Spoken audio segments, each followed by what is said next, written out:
Hey everybody, welcome to Underdog TV's weekly start and sit segment. This is all about the quarterbacks for week 14 of the NFL and fantasy football season.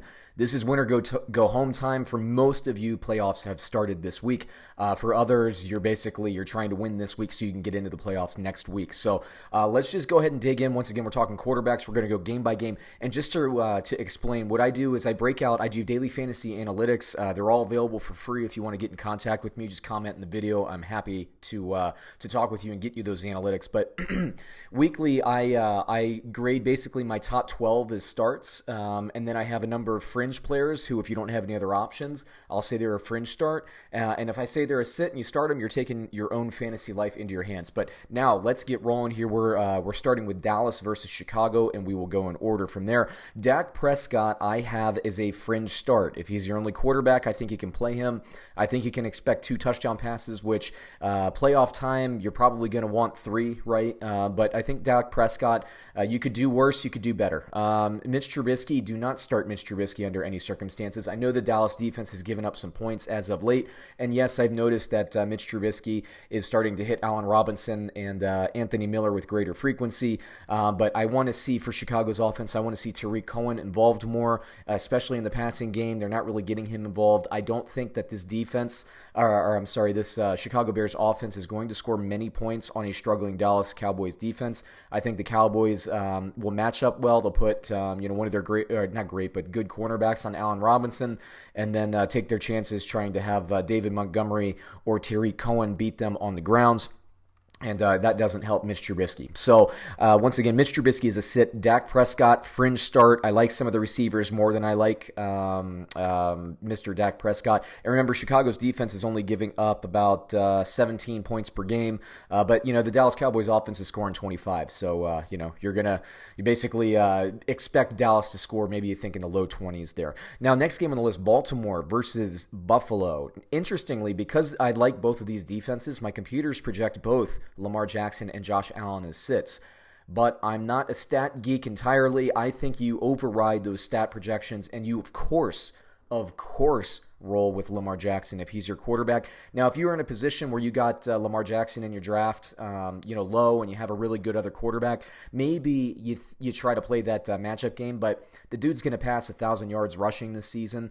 He's a running back who also gets you touchdown passes. Okay, no disrespect to his ability as an NFL quarterback, but I'm saying Lamar Jackson, you roll with him. I don't care what his projection is. I'm sure he'll get you in the end zone, either on the ground or in the air this week, and he'll get you those rushing yards, which I call bonus yards for quarterbacks. For Buffalo, Josh Allen, Baltimore's defense is playing better and better since their acquisition of Marcus Peters, who I noted when that acquisition happened. Baltimore's defense is playing better and better and better. Baltimore's defense only gives up 15.7 points per game. No, I'm sorry, that's Buffalo. 18.2 points per game. That's not a lot. Buffalo's giving up 15.7, hence the lower projection for Mr. Lamar Miller. But I think both of these teams will be able to score. I don't think it's going to be a 30-30 type game. I think it's going to be low 20s to low 20s, but both quarterbacks can run the ball. Both quarterbacks are going to have to run the ball in the opposing defense to move the chains. So I like both quarterbacks. Screw what my fantasy projections say. Let's go, right? This is fantasy season. You ride your quarterbacks to the ground. Now, next game on the list, we have Carolina versus Atlanta. Kyle Allen, I have, even though Atlanta had some defensive issues earlier in the season, I have Kyle Allen as a sit. I like what some of the receivers have available, and of course I like Christian McCaffrey, but I think this is going to be more of a ground attack for Carolina this week, and you can do better, certainly. Goodness, I hope so. You can do better than Kyle Allen. For Atlanta, Matt Ryan is a start. Now, he's kind of on that fringe area. If you have other options, you can explore other options, but I think he's a safe start. I think he's in my top 12, and I think he gets you 2 touchdown passes regardless of whether or not Julio Jones plays. So we'll see how that goes. Next game, Cincinnati versus Cleveland. My projections have a lot of Ryan Finley data. We're back to Andy Dalton there. I think Andy Dalton's going to be able to get some things over on Cleveland. Now, if I'm in the fantasy football playoffs and I'm, choosing between quarterbacks and I'm desperate and I'm trying to get somebody off of waivers, I'm not going to start Andy Dalton. I think that's lunacy. But daily fantasy, I think he's an interesting stack, especially with an undervalued guy like maybe Tyler Boyd. Andy Dalton's a different quarterback than Ryan Finley, obviously. Now, Baker Mayfield, I have projected as a sit. sit. I still wouldn't play him. I think he's my 5th rated waiver wire pickup. So if you're super desperate, I would grade him at just below fringe, but that has a lot of early season data inside the analytics. And I've been saying, if you've been following my videos, that Baker Mayfield will get better and better as we end the season. I do think he'll rebound. If the Browns activate David Njoku at tight end, that's only going to help his situation. Certainly Kareem Hunt out of the backfield, in addition to Nick Chubb. I like his weapons. I think he'll do pretty well. But again, I think he can find better options out there this week. Next game on the list, Denver versus Houston. You have Drew Lock. I have as a sit. I know he played reasonably well in the first quarter or two against the Chargers last week, but I have a rule, and it's I make sure that the quarterbacks give me 2 starts before considering starting them in my fantasy lineup, or if I consider betting on or against them. I need to see what's there. Early returns are good, but again, if this is my fantasy football life or death situation, I'm not going to hinge that on a second start for Mr. Drew Lock. For Houston, Deshaun Watson I have graded as a start, but kind of close to that fringe area. I think he'll exceed those expectations. Whenever Deshaun Watson has Will Fuller and DeAndre Hopkins in the lineup at the same time, this is a different offense. I like what they're going to be able to do, and I like Houston. I think he'll get you 2 touchdowns. Let's see, Detroit versus Minnesota. So Detroit, again, you're talking about a quarterback making his second start. Although I have him projected to get 2 to 3 touchdowns, I don't love it. I'm kind of pulling him off my board, and maybe I'll rotate him into some daily fantasy lineups. As for Minnesota, I think Cousins, I don't want to say bounces back because I don't think he had an awful game on Monday night, but I do think that the Minnesota Vikings bounce back. I'm hoping Adam Thielen can get back in the lineup. I'm hoping Dalvin Cook, for the sake of Minnesota Vikings fans, can play. But I do like Kirk Cousins, and I think he'll get you at least 2 touchdowns, possibly 3 this week. Next game, we have Indianapolis versus Tampa Bay. I like Jacoby Brissett. I do think he'll get you 2 to 3 touchdowns this week. He's a definite start for me. And Jameis Winston is graded as a start with a multiple touchdown game, probably 2, maybe 3 this week as well. So I like both quarterbacks. I think you can feel comfortable with both. Next game, Miami versus the New York Jets. Look, I know what Fitzpatrick's been doing as of late, but here's my issue. Fitzpatrick basically has Devontae Parker, and you could maybe consider Allen Hurns and Mike Gesicki as second options, but I don't.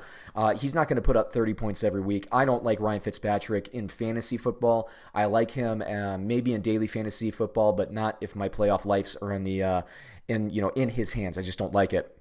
I don't like it if my NFL team's hands basically their outlook is in his hands. It's no good. New York Jets, I have Sam Darnold as a fringe start, but more graded more towards a start than not. Miami's defense, what are they giving up? 31 points per game. You got to like that matchup. Darnold, outside of I think last week, had been over 20 points for 3 weeks in a row, 2 of those being over 30. I think he'll get back on track. I like Darnold this week in fantasy and daily fantasy. Next game, we have San Francisco versus the Jets. I love this matchup. I actually, grade-wise, because San Francisco's passing defense is so good, I actually have Drew Brees as a sit. Now, if he's your only quarterback, I wouldn't begrudge you playing him. I don't like the matchup at all. But I don't, and Jimmy Garoppolo, meanwhile, I think the New Orleans Saints defense is pretty good. I don't like his matchup either, but he's graded closer to that fringe start than even Drew Brees is for me. I think Garoppolo gets you 1, possibly 2 touchdowns. I actually don't have Brees throwing for more than 1 touchdown, believe it or not. We'll see how that pans out, but, it's that San Francisco defense. It's going to be interesting, but the Dome's going to be hopping in New Orleans, so it's going to be interesting. They'll have some juice. Next game on the list, Washington versus Green Bay. I do not start Dwayne Haskins at all. I don't even know that he'll get you a touchdown this week. Don't start him. I don't like him in daily fantasy either. Aaron Rodgers, I think he gets you multiple touchdowns, at least 2 this week for Green Bay. I like Green Bay to win that game going away. Next game on the list, we have the Chargers versus the Jacksonville Jaguars. Phillip Rivers I have as a sit. He's not playing well. He's throwing the ball to the other team more often than he's throwing to his team, it seems like. Even though I like some other Chargers, I have Phillip Rivers as a sit. Gardner Minshew also as a sit. Los Angeles' defense got better. They got their safety back. They will continue to improve, and this defense has been hard to score on anyway. They're only giving up about 20 points per game. That is good enough for a top 10 defense in the league scoring-wise. I don't love the matchup for Mr. Minshew, so I will be sitting him as well. Next game on the list, Kansas City versus New England. I have Patrick Mahomes graded as a sit just because New England's defense is dominant. Now, if I have Patrick Mahomes on my fantasy team, I don't, unfortunately, but if I did, I would start him anyway. I think you got to start Mahomes, and Kansas City knows how to score on New England's defense. I think that they'll get some touchdowns. Now, my analytics don't like it, but I do. I would definitely start him. For the Patriots, Tom Brady, I think he will get, I don't know, maybe James White out of the backfield. Maybe he can get Edelman or something like that, but I think he gets you 2 touchdowns. I think he can get in. My projections have Mahomes scoring 1 touchdown this week, but I think he'll get you 2 to 3 as he usually does. Next game, we have Pittsburgh versus Arizona. I don't like Devlin Hodges. Now, he is graded as a start. I don't love it. I wouldn't rest my playoff outlook on his shoulders, and I don't think you should either. Kyler Murray, I have kind of just below a fringe start. I don't have him as a start. Pittsburgh's defense is good, but Kyler Murray is the type of player to give Pittsburgh a little bit of problems. I think Pittsburgh's good against stand-up, pocket passers, but they've struggled. We've seen them play Baltimore. We've seen them play Seattle earlier in the year. Shifty quarterbacks, guys that can get outside the tackle box, they're a little bit difficult, and Kyler Murray is going to make it a little bit more difficult. I think this game is going to be closer than people think. So while I don't have Kyler Murray as a start, maybe I rotate him in some daily fantasy lineups. I just don't rest my team's fortunes on his shoulders either.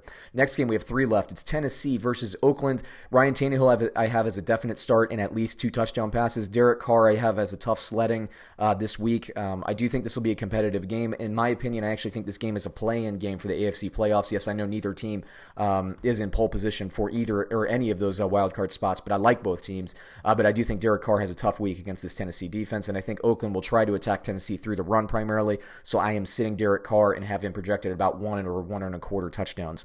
Let's see, Seattle versus LA Rams, huge game. I have Russell Wilson as a start and 2 touchdowns at least in this game. I think he'll get you there. Jared Goff I have is a kind of on the lower fringe start. I actually don't have him graded as a start. He's on my fantasy lineup, and I've been streaming other quarterbacks. Let's be real about this. He hasn't been playing that great. I think the Rams need to run the ball if they're going to have any success. So again, that would be more of a ground attack. If it turns into Jared Goff throwing the ball 50 times a game, yeah, he'll get you volume, but I don't love it. He could get you 2 touchdown passes this week, but again, I think there's better value out there. Last game of the week, Monday Night Football, New York Giants versus the Philadelphia Eagles. Eli Manning will be taking the start. I had Daniel Jones graded as a fringe start. Now I have Manning coming back, and wouldn't you know it, I could just picture the way my personality is. If I was an Eagles fan, I would be thinking, oh, great. Manning's going to come back, and he's just going to kick us right in the crotch this game, and that could happen. Sterling Shepard's back. They should have Golden Tate back. They should have, Darius Slay will be there. Hopefully they can have Evan Ingram back. That's a pretty good compliment, not to mention Saquon Barkley out of the backfield. I like Peyton Manning or Daniel Jones, but I like Peyton Manning. I would love Peyton Manning in his heyday. Eli Manning. I would start Eli Manning. Now for Philadelphia, I have Carson Wentz as a definite start. I think this is a soft landing for a kind of a somewhat struggling Philadelphia offense. I do think Philadelphia wins the games. I do think Carson Wentz gives you 2 touchdown passes. So there you go. That takes me through my start sits for quarterback. Check out our videos on running back, wide receiver, and tight end as well. Best of luck to everybody as you close out your fantasy football season. Win, watch, comment, like, subscribe, and we'll catch you on another episode soon.